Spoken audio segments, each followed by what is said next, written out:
Welcome back to Talk Tensors. Today we're going to be diving into ADT, Adaptive World Model-Based Planning for Autonomous Driving. Oh, yeah. And That's a cool one. this one really caught my eye, I think for a lot of reasons.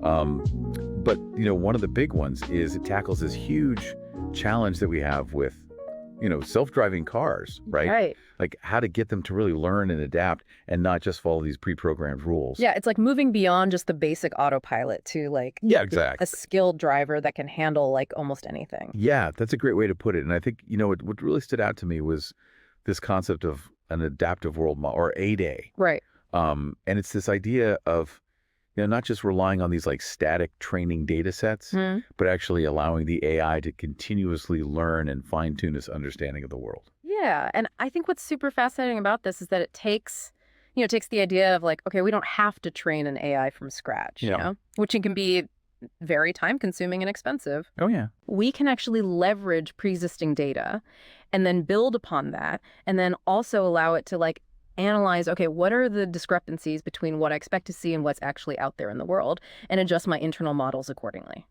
So it's kind of like giving the AI a head start, but then also like this ability to write its own internal driving manual as it goes. Exactly. I love that. And this two-step process that they talk about, right? Right. Mismatch identification and this alignment-driven fine-tuning seems to be at the heart of it all. It is, yeah. So maybe walk us through a little bit about how does this actually work in practice? Yeah, so imagine your self-driving car is trying to navigate a roundabout right. Okay. And in the simulations during training, it's seen thousands of roundabouts. But in the real world, every roundabout is a little bit different. They're all unique. Right, exactly. Right. Like the number of exits, the traffic flow, the road conditions. So AdaWM allows the AI to identify these mismatches and then fine-tune either its dynamics model or its policy to actually handle those nuances.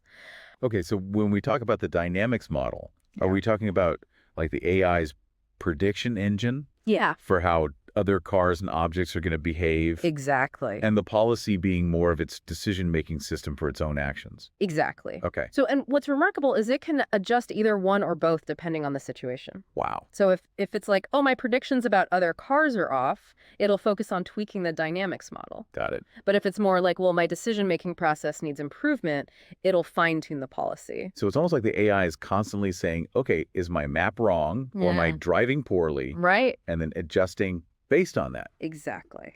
I love that. And I think to understand how revolutionary this AdaWM system is, I think it's helpful to take a step back and look at how we've even gotten to this point, right? Yeah, absolutely. Like how have AI systems, particularly in the context of driving, evolved over time? So, if we go way back in time, the very early AI systems, they relied heavily on rule-based programming. Oh, yeah. It was like trying to write a driving manual that covered every single possible scenario. Good luck with that. Yeah, it's kind of an impossible task, right? Yeah. And as you can imagine, those systems were incredibly brittle. Oh, yeah. They really struggled to handle the complexity and unpredictability of the real world. Totally. And that's where I imagine machine learning starts to take over. Exactly. Where you have AI systems that can actually learn from these massive amounts of data. Right. Instead of relying on us explicitly programming the rules. Yeah. And neural networks, which are these algorithms inspired by the human brain, right, became really crucial for this, right? Yeah. Because they can learn these complex patterns and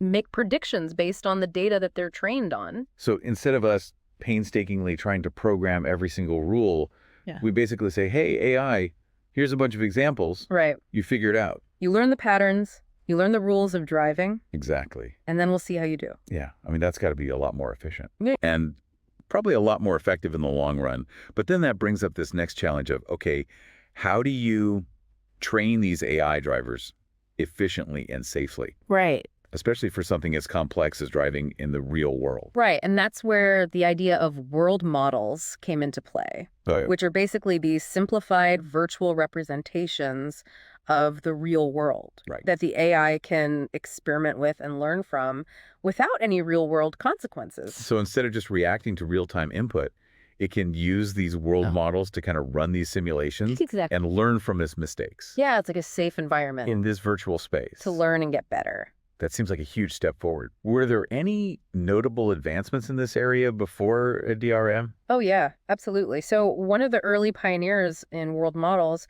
was Jürgen Schmidhuber. Oh, yeah.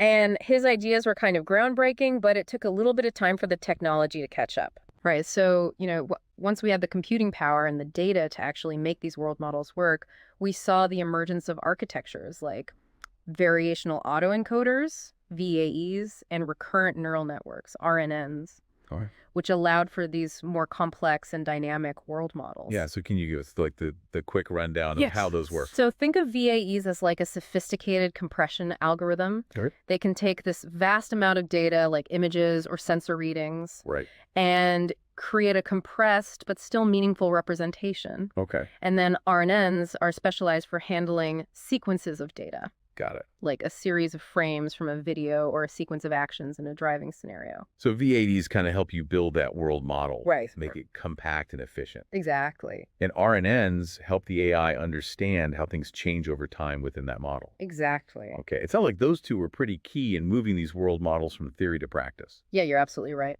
The combination of those two things allowed us to build these world models that were significantly more accurate and efficient. And we even saw some early applications in robotics and autonomous driving, like the system Dreamer V2. Oh, yeah, Dreamer V2. I Yeah. remember reading about that. And wasn't AdaWM actually outperforming Dreamer V2 in some of the tests? It was, yeah. Okay. And that's what makes AdaWM so exciting, right? Is that it takes these successful ideas of world models and pushes them even further by allowing the AI to not just learn from a model, Right. but to actually adapt the model itself in real time. So it's building on the shoulders of giants, so to speak. Exactly. Incorporating and improving on these previous breakthroughs. Yeah, and that's what makes this research so important. It's a testament to the continuous evolution of AI, right? Yeah. Building upon these previous ideas to create something truly groundbreaking. Totally. I love it. Yeah. Okay, so now that we understand this evolution Right. that led us to AdaWM, Yeah. I think it's time to actually dig into Let's do it. how this adaptive fine-tuning magic actually works. All right, let's do it. Okay, so now that we understand kind of the evolution that led to AdaDAO, I think it's time to really delve into the details of like how this adaptive fine-tuning magic actually works. Yeah, I'm all ears. Like how does AdaWM, target either the dynamics model or the policy, depending on what's causing this mismatch? Right. It's like having a mechanic that knows exactly which part of the engine to adjust to get optimal performance. That's a great analogy, and it all starts with AdaWM being able to pinpoint the source of the error. Okay. Right, so you remember those mood matches we talked about? Well, it doesn't just flag them, it actually analyzes them to figure out, okay, is the issue my predictions about the world? Right. Or is it my own actions? So if the AI is constantly misjudging the speed of oncoming traffic, Right. AdaWM would say, okay, let's focus on improving the dynamics model. Exactly. Kind of like recalibrating the AI speedometer. Exactly. And, the method they use to adjust the dynamics model is pretty fascinating. It's called LoRa-based low-rank adaptation. And think of it as like a surgical strike on the model's parameters, making these very precise adjustments without having to retrain the entire thing from scratch. So instead of rebuilding the entire engine, you're just tweaking a few key components to improve performance. Exactly. Got it. What about the policy then? How does AdaWM handle situations where it's more of the AI's decision-making that needs to be improved? That's where things get even more interesting, because instead of treating the policy as like one big monolithic block, AdaWM actually breaks it down into these smaller, more manageable units. Okay, so it's kind of like taking a complex play from a football playbook and breaking it down into the individual routes or assignments for each player. Exactly. And this allows AdaWM to fine-tune specific aspects of the AI's decision-making process. So, for example, how aggressively it accelerates, how cautiously it approaches intersections without disrupting the entire system. So it's a much more nuanced approach than just making these wholesale changes to the policy. Okay, but how do they determine whether to focus on the dynamics model or the policy or both? Right. Is there some sort of diagnostic test that's involved? Yeah, so there is. AdaWM uses this clever mathematical tool called total variation distance, or sometimes they just call it TV distance. Okay. And it's essentially a way to measure the difference between what the AI expects to happen and what actually happens. Got it. So the larger the TV distance, the more significant the mismatch. So if the TV distance is high for the dynamics model, it means the AI's predictions about the world are off.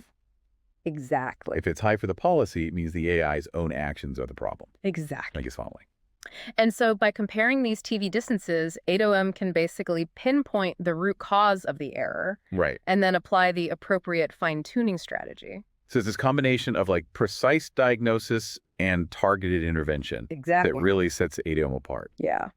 Okay, so now that we understand the inner workings of this system, Right. I'm curious to know, how does it actually perform in practice? Right. I know you mentioned they tested it using the Correlate simulator. They did. Which is kind of like this high-fidelity virtual playground for self-driving cars. It is, yeah. Think of it as like a video game that's designed specifically for training and testing autonomous driving systems. Okay. So it allows researchers to create all sorts of realistic scenarios. Right. Different road conditions, traffic patterns, pedestrian behaviors without the risks of actually doing it in the real world. So it's like a digital driving test for these AI drivers. Exactly. All right, how did ADM score? Well, it aced it. Okay, great. It consistently outperformed other AI driving systems across a variety of tasks, from, smoothly navigating roundabouts to making safe and efficient turns in dense traffic. The researchers even threw in these challenging scenarios, Nice. like, unexpected lane closures or sudden pedestrian crossings, and ADM handled them all with, really impressive grace. That's encouraging to hear. Yeah. But how do we know that this success in a simulated environment is actually going to translate to the real world? Right. I mean, driving in a video game is still a far cry from navigating rush hour traffic in a real city. Yeah, you're absolutely right. And while simulations are incredibly valuable for research and development, there's always this gap between the virtual and the real. Yeah. So rigorous real-world testing is going to be absolutely essential. Of course. Before we can deploy these self-driving cars powered by AdaWM on public roads. So think of it as like a phased rollout. Right. Start with simulations, then maybe move to closed tracks. Exactly. And then eventually, after thorough testing and validation, then you release them out into the wild. Exactly. And each stage of testing would involve increasingly complex and challenging scenarios to make sure that the AI can handle the full spectrum of real-world driving situations. Right. So AdaWM's success in Correlate provides a really strong foundation. Yeah. But the real test lies in its ability to navigate the unpredictable nature of real-world driving. It's like they say in theory and practice are the same. Right. But in practice, they're not. Exactly. So while the Correlate results are really promising, yeah, they are just one step in a much longer journey towards truly autonomous vehicles. Absolutely.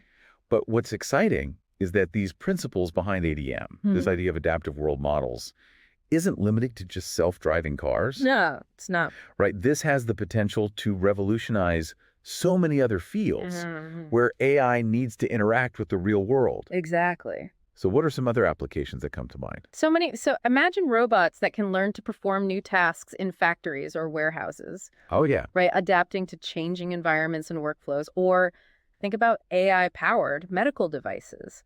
That can personalize treatments based on a patient's real-time physiological data.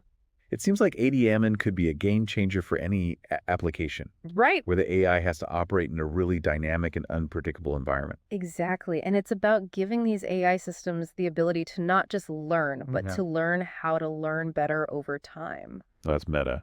I love it. It's a fundamental shift in how we think about AI. Totally. It's about moving beyond these static models and embracing this power of continuous adaptation. All right, so before we get too carried away with the future of adaptable AI, I think it's time for our Novel Notions segment. Let's do it. Where we let our imaginations run wild.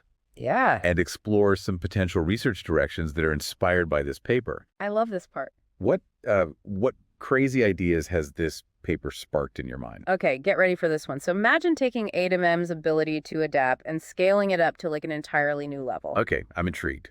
Lay it on me. What if, instead of just adapting to its own experiences, an AI system could actually tap into the collective knowledge and experiences of an entire fleet of self-driving cars? Whoa. You're talking about creating a network of AI drivers that are constantly learning from each other, sharing their data and insights to create a hive mind for autonomous driving. Exactly. It would be like this giant distributed world model, constantly being updated and refined by thousands, maybe even millions of self-driving cars. It's like the city itself is becoming intelligent.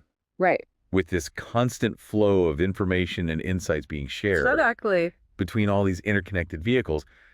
Okay, but how would this actually work in practice? Right. What kind of infrastructure would we need to support this massive data sharing and coordination? Well, you'd need these robust communication networks that can handle the vast amounts of data being transmitted between the vehicles in a central hub. And you'd also need to develop these really sophisticated algorithms that can effectively process and synthesize all this information into actionable insights for the AI drivers. It sounds like a massive undertaking. It is. But the potential benefits are pretty tantalizing. Imagine a world where traffic flows smoothly, accidents are rare, and commutes become like productive or relaxing time instead of this huge source of stress. Exactly. Of course, there are huge technical and ethical challenges. Oh, yeah, for sure. To consider, we need to ensure the privacy and security of all this data. Absolutely. And we need to develop systems that are fair and equitable and transparent in their decision-making. Right. So it's like we're opening this Pandora's box of possibilities, both positive and negative. Right. But it's these kinds of ambitious ideas that really push the boundaries of what's possible with AI. I agree. And while this idea might seem kind of far-fetched today, just remember that like a few decades ago, the internet itself was a novel concept. Yeah. And look at us now. Exactly. So maybe one day we'll look back and wonder how we ever lived without a citywide network of self-driving cars sharing their collective wisdom. Exactly. Now, before we wrap up this novel notions segment, I do want to emphasize that this is purely speculative. Yeah. We're just kind of having some fun exploring these possibilities, not making any concrete predictions. Absolutely. But as you said, sometimes these crazy ideas can spark new research directions. They do. And lead to these unexpected breakthroughs. Absolutely. And who knows, maybe one of our listeners will be inspired to take up this challenge and turn this wild notion into a reality. I love it. All right. Yeah. Okay, that was a fascinating thought experiment. It was. Really highlights the potential impact of ADM. Yeah. And this whole idea of adaptive AI in general. Yeah. So before we wrap up our deep dive into ADM, I want to make sure that we solidify our understanding of like the core mechanics here. Absolutely. Behind this really groundbreaking system. Yeah, it all boils down to how ADM handles those crucial moments where the AI's internal world model no longer aligns with reality. Right. So imagine a scenario where a self-driving car that's been trained primarily on these well-marked highways suddenly encounters a construction zone with confusing detours and lane closures. Yeah, that would definitely throw off a car that's expecting these nice, clear lane markings and predictable traffic patterns. Yeah, it's like being handed a new set of rules in the middle of a game. Right, totally. Right, and so in this situation, a traditional AI driver might really struggle. Yeah. Because its internal representation of the world no longer matches the reality on the ground. Right. But this is where AdaWM steps in. Okay. And says, hold on, let's figure out what's different here. Yeah. And adjust our understanding accordingly. So it's like the AI is constantly comparing its internal map with the actual road ahead, looking for these discrepancies. Exactly. And then making real-time updates. Right. That seems crucial for handling the unexpected, which is pretty much the defining characteristic of driving. You're exactly right. And AdaWM does this through that two-step process that we talked about. Yeah. Mismatch identification and alignment-driven fine-tuning. Right. Let's break this down one last time just to make sure we have a crystal clear understanding. Okay. Mismatch identification, I think, is pretty straightforward. Yeah. The AI essentially spots the difference between its expectations and what it's actually sensing. Yeah, think of it as the AI saying, I expected a straight road, but there are orange cones everywhere. Something's not right. Right, exactly. And then alignment-driven fine-tuning is where it actually updates its internal models, whether it's the dynamics model or the policy, to account for this new information. Exactly. It's like the AI is redrawing its internal map to match the real world. And what makes AdaWM so ingenious is that it doesn't just blindly update everything. Right. It actually tries to pinpoint which part of its model is causing the most trouble. Right. We talked about this earlier. It's like having a mechanic who can diagnose a car problem by listening to the engine rather than just taking the whole thing apart. That's a great analogy. So ADA analyzes those mismatches, those discrepancies between expectations and reality. And uses that information to decide, okay, should I focus on the dynamics model, the policy, or both? So it's making a strategic decision about which part of its understanding needs the most attention at any given time. Exactly. It's a master of prioritization. It is. Always focusing its efforts where they'll have the biggest impact. Now, I know you mentioned earlier some specific techniques that ADM uses for this fine-tuning process. Right. You talked about LoRa-based low-rank adaptation for the dynamics model, and then something about breaking down the policy network into smaller units. Right. Can you refresh our memory on how those work? Close. And so remember, the goal here is to efficiently update the AI's internal models without having to retrain the entire system from scratch. Right. So LoRa-based low-rank adaptation is this clever technique for making targeted adjustments to the dynamics model. Got it. Think of it as like fine-tuning a musical instrument. By subtly adjusting the tension of a few key strings. Right. Rather than replacing the entire set. So it's much more precise and a lot less disruptive. Exactly. What about the policy then? Right. So for the policy, AdaWM uses this technique called decomposition. And imagine taking a complex recipe and breaking it down into its individual ingredients and steps. That's essentially what AdaWM does with the policy network. So it's dissecting the AI's decision-making process into these smaller, more manageable pieces. Exactly. That seems like it would allow for very granular adjustments. It does. Making sure that, fine-tuning one aspect of the AI's behavior doesn't accidentally mess up another. Yeah, this decomposition technique allows AdaWM to fine-tune very specific aspects of the AI's driving style. So, for example, its lane-changing behavior. Right. Or its approach to intersections without affecting the overall integrity of the policy network. So it's like having a driving instructor who can give you very specific feedback on your parallel parking technique without questioning your ability to merge onto a freeway. Precisely. It's all about targeting those fine-tuning efforts where they're needed most, ensuring that the AI remains adaptable without losing its core competencies. I think that's a great note to wrap things up on. Yeah. We've covered a lot of ground today. We have. From the fundamental principles behind ADM to the, more technical intricacies of how it works. Right. And of course, we couldn't resist a little bit of speculation. Of course not. With our Novel Notions segment. Envisioning this future where, entire fleets of self-driving cars are sharing their collective wisdom. It's been a really exciting exploration. It has. And AdaWM really does represent this significant step forward. It does. In our quest to create these AI systems that are not just intelligent, but also adaptable and resilient in the face of real-world challenges. Totally. And I encourage all our listeners to check out the full AdaWM paper. Yeah, great idea. The link is in the show notes. Absolutely. If they want to dive even deeper into the technical details. Yeah. But until next time on Talk Tensor's Happy Learning,